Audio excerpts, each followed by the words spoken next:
don't be so sad, Daddy. I told you I'm going to be a jet setter. I'll be here all the time. No, you won't. You don't need your parents the way you used to. Oh, Daddy, I'll never stop needing you. Oh, I'd love to believe that.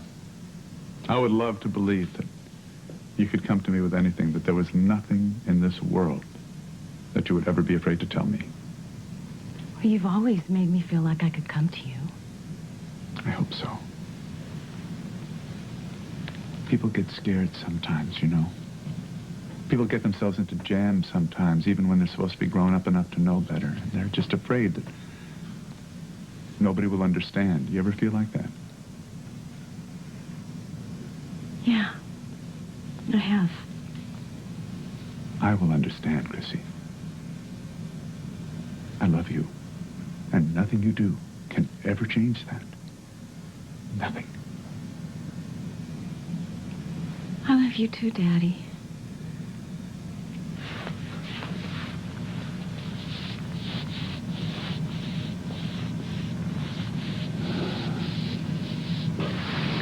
I should let you get back to work. Got nothing pressing. I'd much prefer to talk to you. Well, Jenna's outside. She's been waiting a long time. I'll call you later. Okay. You've got that sad look again. I'll get over it. Promise? Daddy, I love you.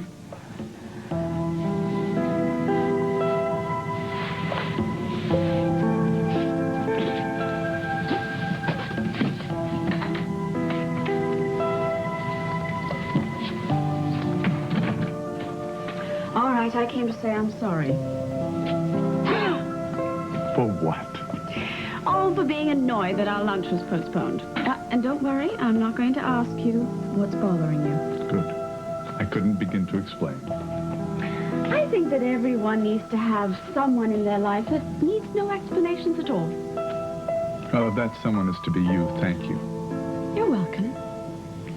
Now, would you like me to stay or go? I would like very much for you to stay.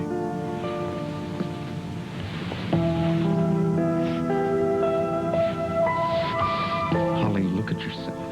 You're acting out the parts, creating scenarios. This is not the high school play. Now, but you liked all that high school stuff. Why else would you be sneaking around with Blake? Every time I see you now, the memory of what you used to be grows more and more faint. I'm the same person I always was. I just never had so much to be disgusted by. Puts me in a nasty mood, I will admit. It's not a mood, Holly. You're just full of vengeance and poison. Don't be so dramatic. You sound like a trailer for a horror movie.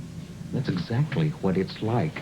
And I'm watching a good person turn into something strange and mangled, and I don't think you realize how different you've become.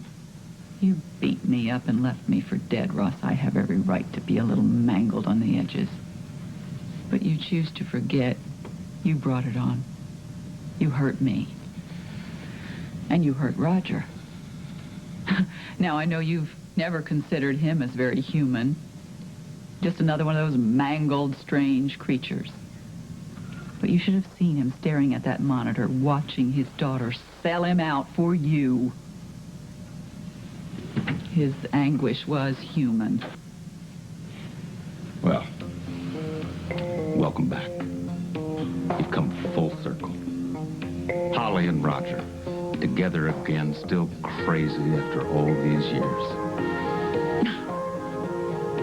I think you feel closer now to that psychopath than you ever have. But now you're taking it one step further.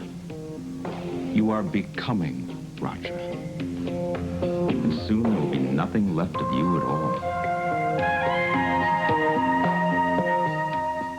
For years, I warned you that your world revolved around Roger Thorpe. At least now you admit it. I'm not admitting anything. It might be a little late, though. Jenna Bradshaw seems very firmly in the picture.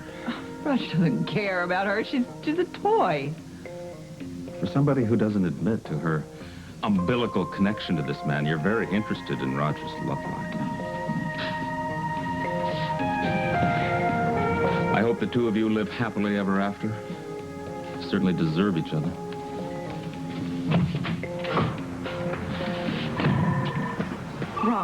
sorry. It's not your fault, Jill. Yes, but I swore I would have you back in your office within an hour. I just assumed that Holly would still be at lunch. Gilly, it's okay. All right. Well, this came for you. Maybe it'll make you feel better.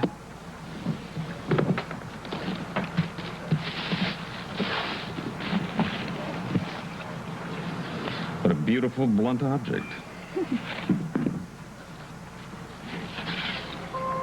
Figures. Looking forward to working together, Roger Thorpe.